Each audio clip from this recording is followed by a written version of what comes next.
All right. Hello, and welcome to the Humble Baptist Podcast, guys. We are doing the first episode on the new software. So honestly, I have no idea if you guys can hear me. I don't know none of that, and so we're just gonna fly blind at it right now. Actually, let's see. I don't think I have the ability. Ooh, I can pull it up right here, guys. Oh, chat is disabled for this live stream. All right. Well, I guess you guys won't be talking to me anyways. Actually, hold on. Just give me just 1 second.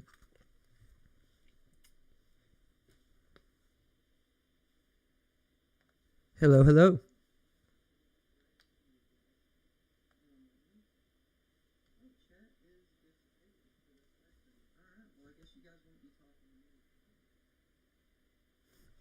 Beautiful.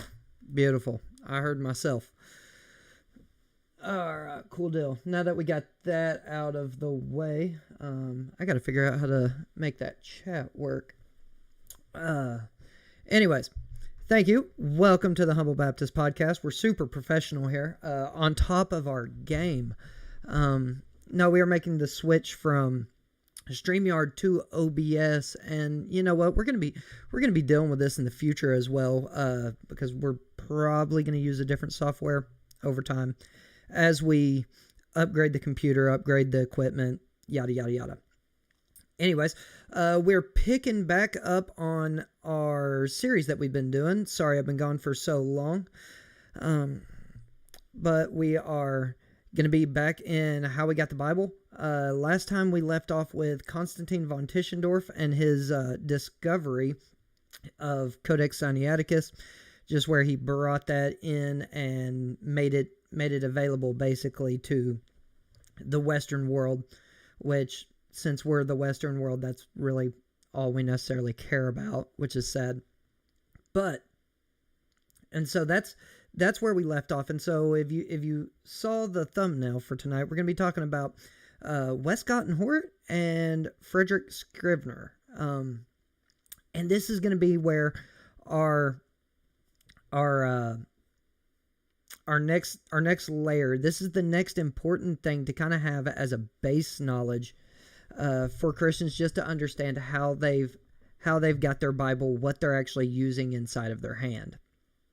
And so, before we get into that, we kind of got to go through the scope of this. All the videos that I've done so far are preliminary information that you're going to really have to know and really have in your memory, be able to think on.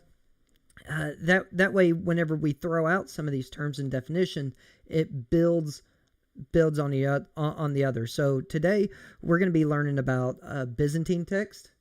We're going to be learning about the Alexandrian text, right? Well, those terms will be listed in tonight's episode. And so if you haven't, if you're not really familiar with that, really, I believe videos 1 through 3 is going to kind of help you on this How We Got the Bible. Eventually, I'm going to go back, fix them, try and doctor up the titles a little bit. But y'all got this hot wreck while I'm here, I guess. So, Westcott and Hort, let me grab you their pictures. Two charming looking individuals. I got Captain Mutton Chop over here. And the other guy kind of got like a nice little beard going on. But what these guys, we're gonna start with them, because I believe that this is really where a lot of controversy starts to creep in. And so what these guys are, I'll give you their dates and their names. So you got Brooke Westcott Hort, Brooke Foss Westcott, 1825 to 1901. And then you've got a long name over here, Fenton John Anthony Hort, 1828 to 1892. So we're in the 19th century. And so we're about, 50 years after Constantine von Tischendorf finds Codex Sinaiticus, discovers, air quotes. You got to throw the air quotes in there. Is that the second biggest library in the world? You got to throw the air quotes. Because it was known. It was known about. Anyways, what they did was, when Constantine von Tischendorf discovered Codex Sinaiticus, and he came back and he essentially did the transcription, right? He made a printable copy that you could hold in your hand. I will use, here we go. We're just going to use this. And so now you have your own copy of Codex Sinaiticus. Not only did he do that, but then he also did textual criticism, which means he created a New Testament, and it was heavily dependent. It wasn't 100% Codex Sinaiticus, but it was heavily dependent on Codex Sinaiticus. Well, Westcott and Hort thought that he went a little too far in just trusting Sinaiticus.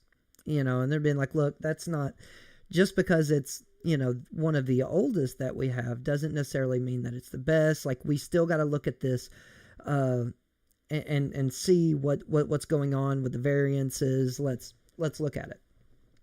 And so they make their own translation. The Westcott and Hort, Novum Testamentum, Grace, right? The New Testament in Greek. And so they pile this together. It actually comes out in 2 volumes, 1881, 1882. In 1881, it's just the text, right? So if you open it up, it's no footnotes, no apparatus. If you're wondering what an apparatus is, here you go. I can try and show you. I really should have this pulled up on the screen. But if you look, you got your Greek text up here. Awesome. Cool deal. Confirmation. Y'all can hear me. Great. And then down here, you have lists of where that variant is found, what they are, what the variant is. And that is called an apparatus. And so, this is what you would read. This is what they are arguing is the main text, right? This is this is what we have chose out of all the variations that we have. This is the main text. Down here is all the additional information, right? If there is a variant, what's it say? What manuscript is it found in? And so they didn't have that. They didn't have that in their first one.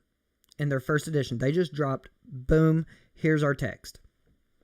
1882, 2 volumes. They have their introduction and their appendix. And so that kind of lets you know, okay, here is the textual resources for them. But they were really counting on people like Tregelles, Constantine von Tischendorf. They were reading a lot of their works, doing some of the homework that they've already done, and went, this is the readings that we're going to go with.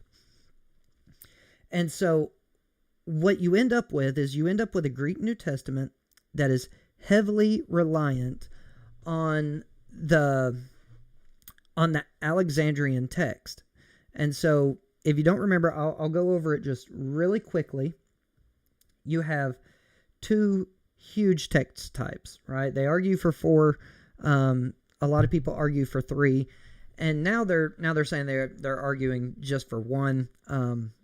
But that's another story. So you've got the layout of essentially the Bible area, right? You have maps. Right down. Okay, I'm just going to turn around because I can't see the point. Right in here, you have Alexandria, Egypt.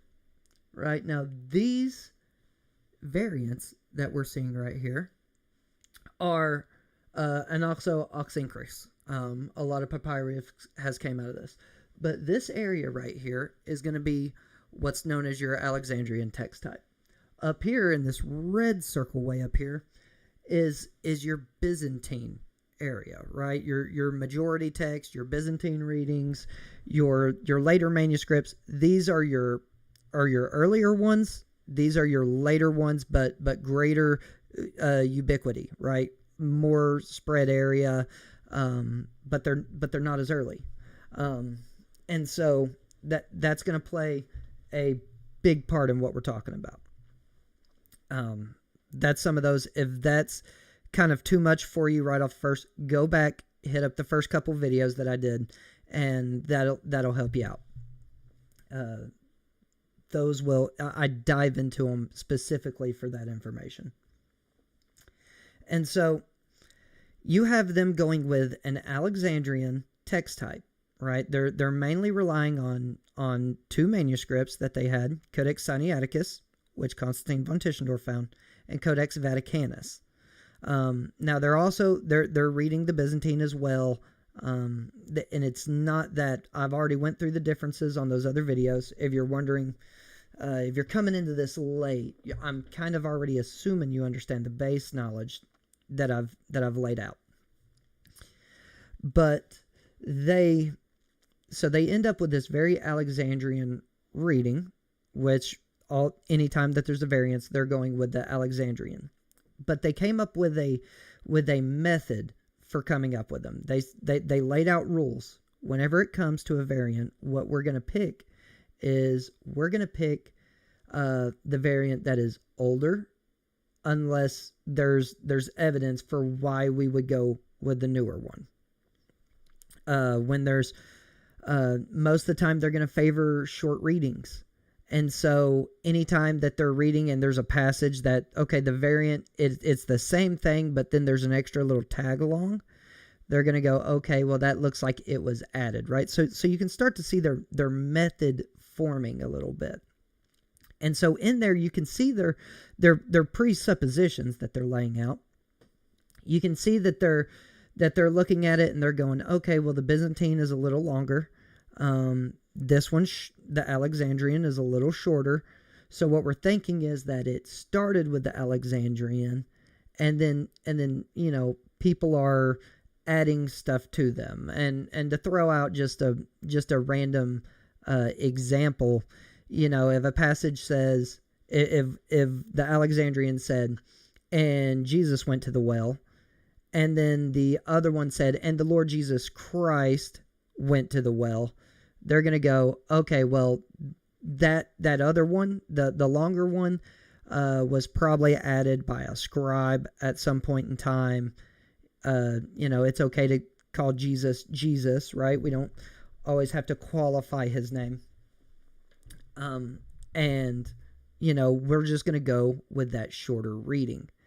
And so this really, really kind of shows that they formed a method and then went from there. And that's kind of where it starts controversy, right? Because whenever you have, we'll get into the controversy here in just a minute. Why this is important to kind of know as a Christian, right, on how we got the Bible. Because I'm just giving you overview information that whenever you listen to other people talk about it, right, smarter people than me, you can understand the categories, you can understand what they're talking about. That's really my aim and my goal. And so why that matters for us is not necessarily that we have their translation today, because we don't really use the Westcott and Hort 1881 Greek New Testament. That's not what's underlying a lot of Bibles. What is underlying a lot of Bibles is actually the one I showed you the page earlier, is the Nestle Aland or UBS. And that's really what you're what your Westcott and Hort kind of evolves into. Nestle Aland and the UBS, or the UBS text, the United Bible Society's text, kind of flows out from there in saying we're going to keep with that same methodology because we think it's a decent methodology. Makes sense to us. We're going to kind of follow in their footsteps.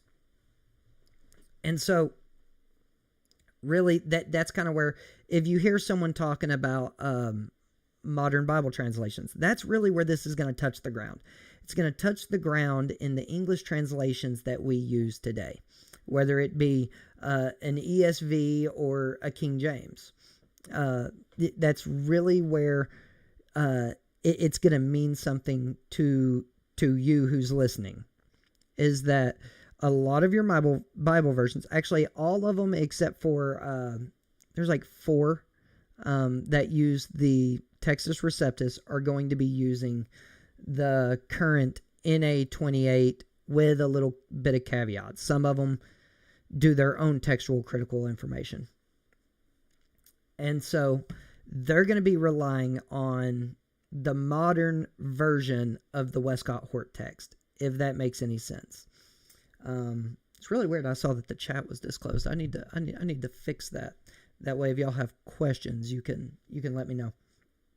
Anyways, so that's what they did, and that's kind of what it's turned into. It's turned into our modern. It's called the critical text, right? And so you have them going back, going, okay, what's the oldest reading? What's the shorter reading general? Now, not all the time, but sometimes. And we're going to kind of go off of that. That seems to make sense to them.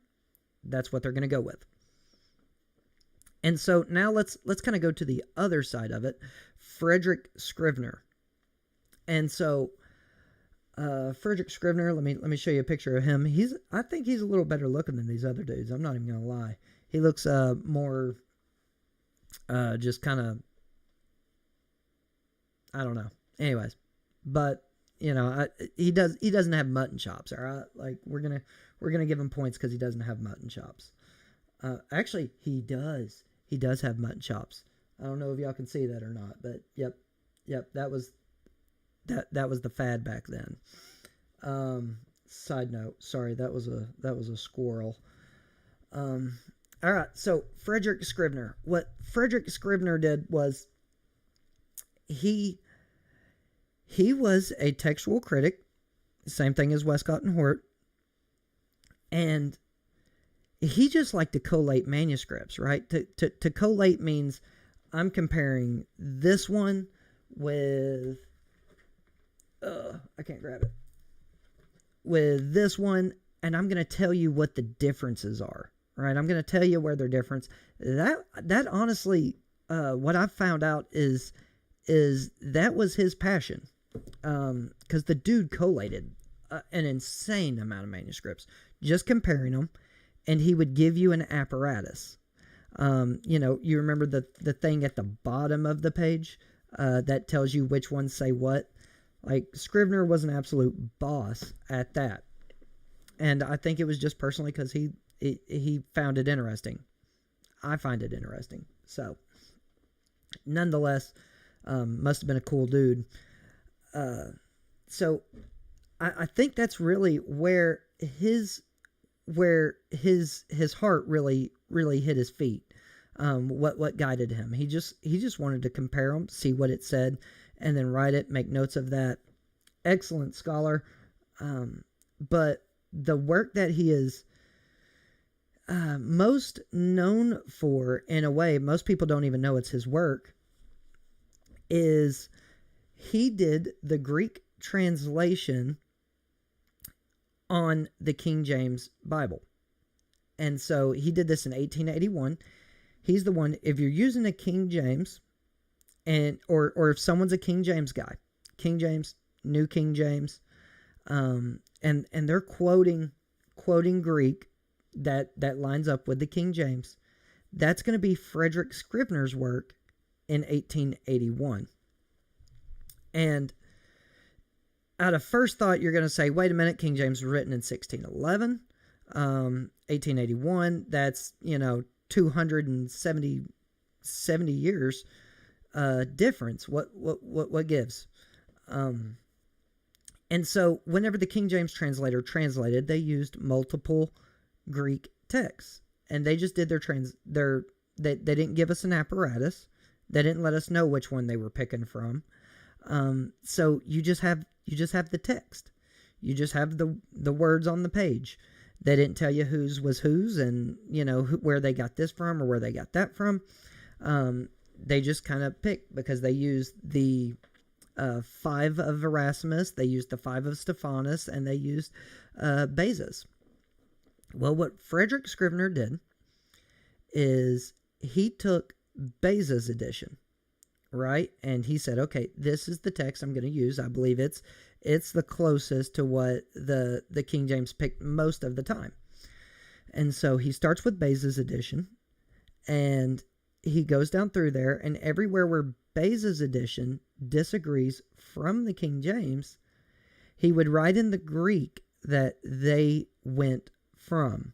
And so what I mean by that is if he went to a textual variant and it didn't agree with Beza's, the translation that he was using, what he would do is, and he sees that the King James actually went with Erasmus's edition, then what he would do is he would write the Greek word that Erasmus used in that edition, and then he wrote a note at the bottom, Beza said this, Stephanus says this.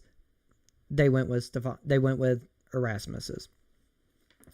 And the funny part is that you don't really see that apparatus much. You see, most of the times, and that's become what people call the TR. There are many TRs. There's all the ones of Erasmus. These are Reformation texts. It's kind of coined by the Elsevier brothers. Long story, but Scrivener's Textus Receptus was really what became the Textus Receptus. It's what the college down the road from my house, Crown College, that's going to be their Greek text that they're teaching in their Bible college. It's going to be Fredrick Schrivener's Textus Receptus. This one is mine. It's actually an interlinear, and there's no there's no textual apparatus in the bottom of it or anything like that. It's just King James, and then the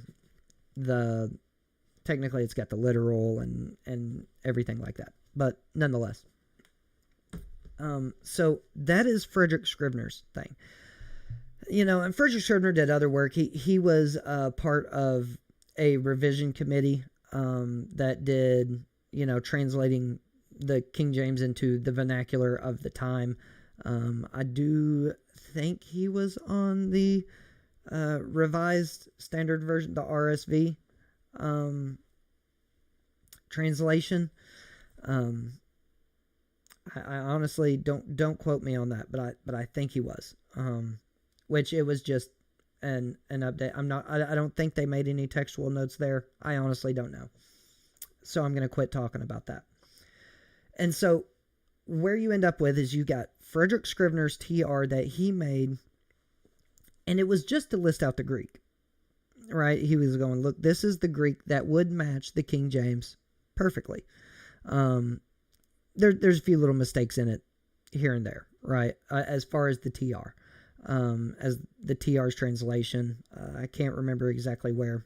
I could find it in my notes. However, and so you've got the Greek text that underlines the King James, and then you've got the Westcott and Hort critical text that is going back to the Alexandrian reading. And where the controversy comes in is that, if you've been around Christianity any time at all, or actually maybe it's not a big deal in your area, but you spend any amount of time looking at translation stuffs on the internet, you're going to find people with their favorite translations, and basically it's going to boil down to these two Greek texts. You're going to have the people that argue for the TR or the King James, and then you're going to have the people that are arguing for the critical text or the modern Bible translations. We'll just chalk it up to that. Because I mean, technically in the TR camp, you have the Schriveners, Textus Receptus, all the other Textus Receptus. You've got the King James, the New King James, the I believe it's called the MEB or MEV or something like that. It's another Textus Receptus translation attempt. There's another few of them. And then, but then everything else, your CSBs, your LSBs, your ESVs, your NIVs, your, all of them are going to be really using the critical text. Now, they do their own textual criticism sometimes, and they'll go, no, we favor this reading over, and so they'll use something different. They don't necessarily stick by the book on the NA 28 or 27. This one's the 27. I have the 28th up there. But they'll do their own textual criticism and write it out. But they're based on the critical text, the Westcott, Hort, Nestle Allen, UBS, modern critical text. And so that's really where this hits the ground for us. Because if you're using King James or ESV, obviously you're going to have your leaning towards the TR if you're King James, or if you're using ESV, CSB, something like that, NIV, you're going to be leaning towards the critical text, if you understand. And so the transmission philosophies of how you believe the text came is like, okay, well, either I'm going to go with the bigger majority manuscripts. I'm going to lean towards this King James TR area. If you're, the oldest or the best, then you're probably going to go with your critical text, modern Bible versions. And that's completely up to y'all. I'm not making a point for either one. I'm just giving you the history behind it. And so really but the people that stand on the other side of the camp will throw rocks back and forth at each other. So you've got modern day critical text guys slinging rocks at the KJV TR only guys, and then you've got TR KJV only guys slinging rocks back at the Alexandrian critical text Westcott, Hort, UBS, other guys, right? And so, which is something that we do a lot in Christianity, which is, we got to stand for what we believe and all that other stuff. But you will have certain people that anathematize each other over this, which is sad. However, that's where it means something for me. So if you pop on a video and you see someone saying, look, Westcott and Hort denied the deity of Christ. They denied the resurrection. They were in occult practices, yada, yada, yada. You just kind of got to know that they have a bias that they are pointing to. And there's tons of stuff you can look up on both sides for this stuff. You can find videos for saying Westcott and Hort were homosexuals and in occult practices, and you can find videos saying that King James himself was a homosexual and into occult practices. You got people slinging dirt everywhere, to the point to where it's kind of just very unprofitable. But that's kind of where you need to understand what's going on here.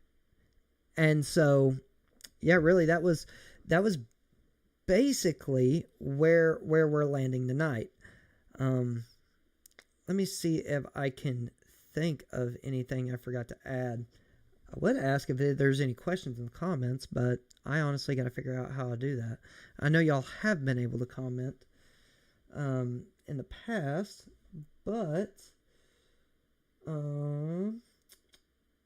yeah, I gotta figure that out. Well, yeah, really no way. Anyways, if you have questions, find me on Facebook, the Humble Baptist Podcast, and you can ask me any question. I'll respond to you. That's how I mostly interact. And to give you an update on this, because I have been not very steady on doing this here lately, I've just kind of lost the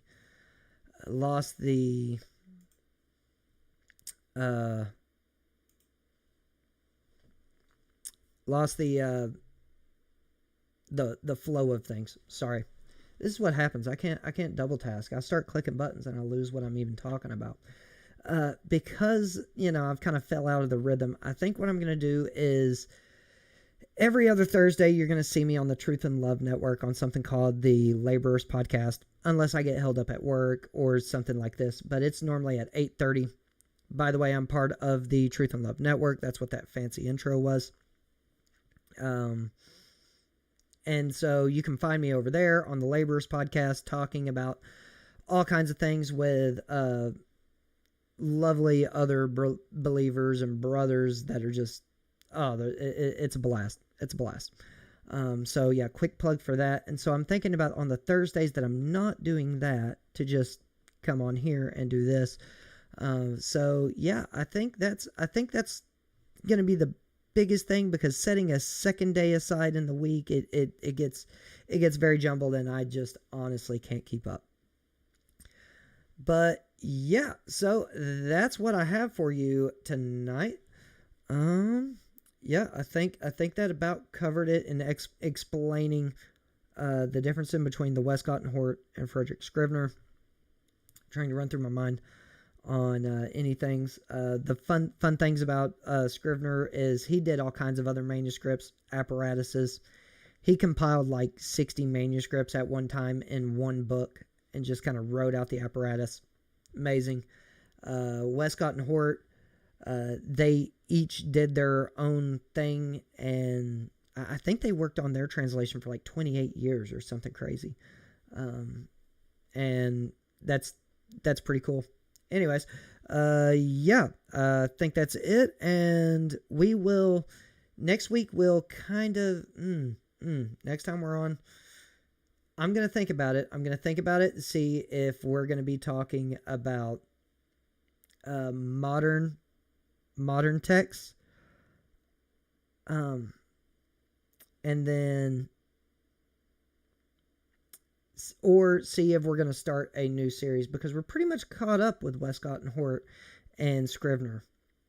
Actually, we're not. I can throw this. How long have I been talking? 50 minutes? No, I've only been talking 30. Okay, yeah, I'm going to keep going. I'm going to keep rambling. Super professional here.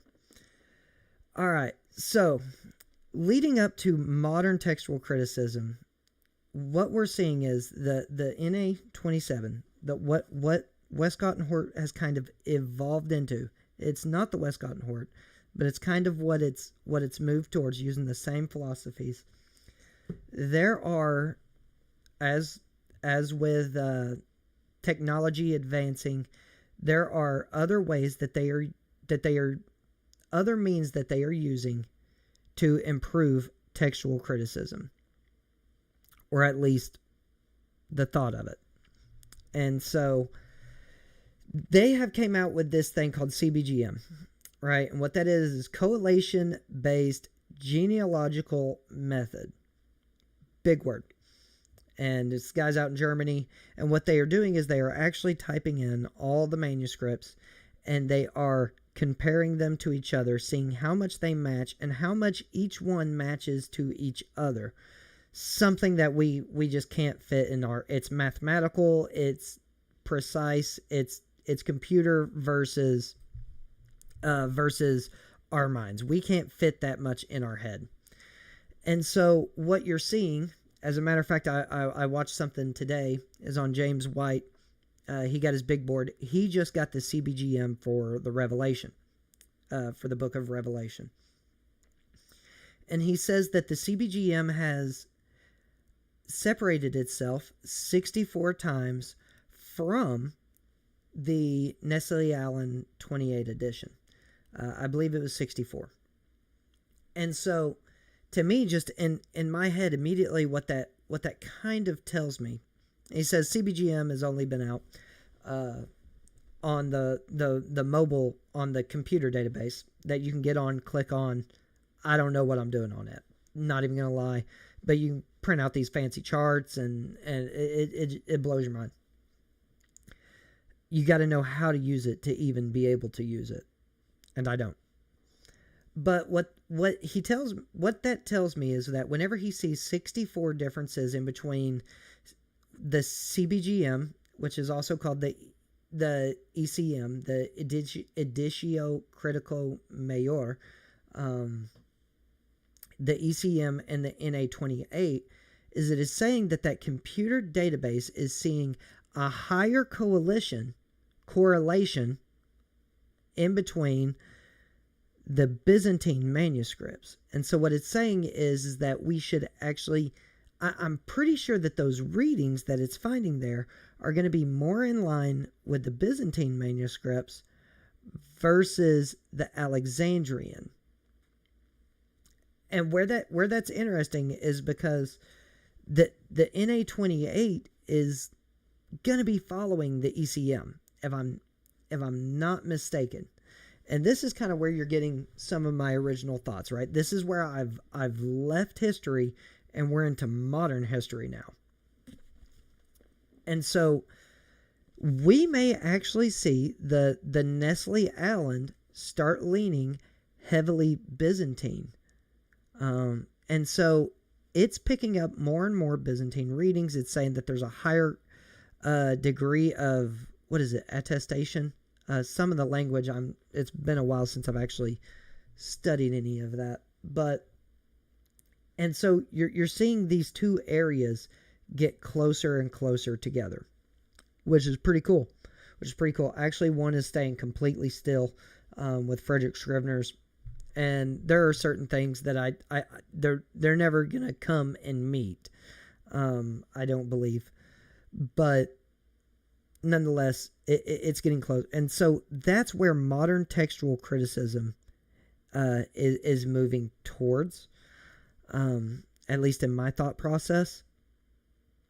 And so to be able to understand with what's coming out, what people are saying, where your Bible translations are coming from, if there's a new version coming out and you're like, oh, whoa, where'd it pick up that variant from? That may be the case. And so really, we'll just finish this series out tonight. And so, but our modern English versions, our modern English Bibles, the ESV, is going to relate those changes, right? Now, they're an individual committee. There's, whoever's on the committee for the ESV translation, or whoever's on the committee for the CSB translation or the LSB, is going to be going through, doing their own textual critical decisions, and then kind of flowing from that.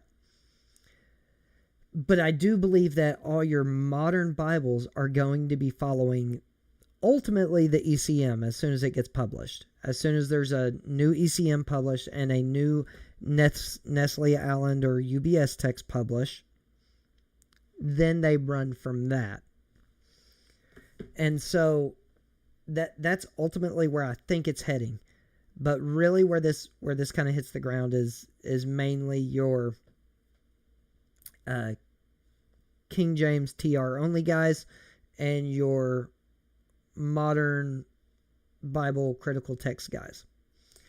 And so really with modern biblical text, you have those trying to stick to the TR, translate the TR, Scrivener's edition, into modern vernacular, New King James, or that MEV or MEB, whatever it was. And there's another one, I can't remember what it's called. Or in Spanish, right? You'd have the what's it called? The Gomez, Reina Valera Gomez or something like that. I can't remember what it is off the top of my head. But a lot of Spanish-speaking people that are TR only are going to be translating that Gomez edition or whatever it's called. I can't remember. It's not the Reina Valera. It's something else. But they're going to be translating that into the TR, Scrivener's TR, into Spanish, into other languages, essentially. And so that's kind of where this difference is. And that's where a lot of divide is, and why we even have to talk about these categories. And it's just because everyone's looking at this biblical manuscript history, deciding how to interpret it. But yeah, and so I think that basically closes out how we got the Bibles, because we're in nowadays. And while, yes, we could look at the invention of the Nestle Allen text, we could look at Gregory Allen, and but really I think we're good with just that general information.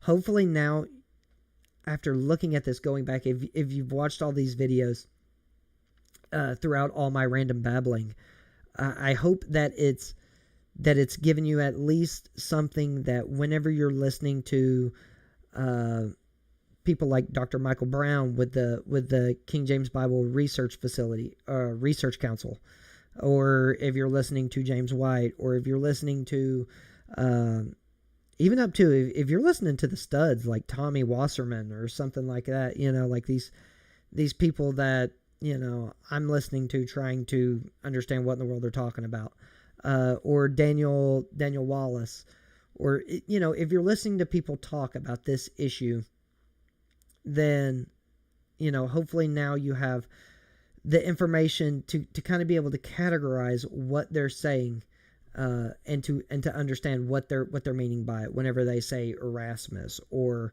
Textus Receptus or the critical text or the Alexandrian manuscripts. Really, that's been my goal in doing this, is to kind of give that base understanding of, for one, how we can trust the Bible. First and foremost, how we can trust the Bible, how far back it goes, how far back we have manuscripts, how far back all the agreements is, and then how that got to us today. And the fact that we can look back and agree with it. And so, yeah. All right.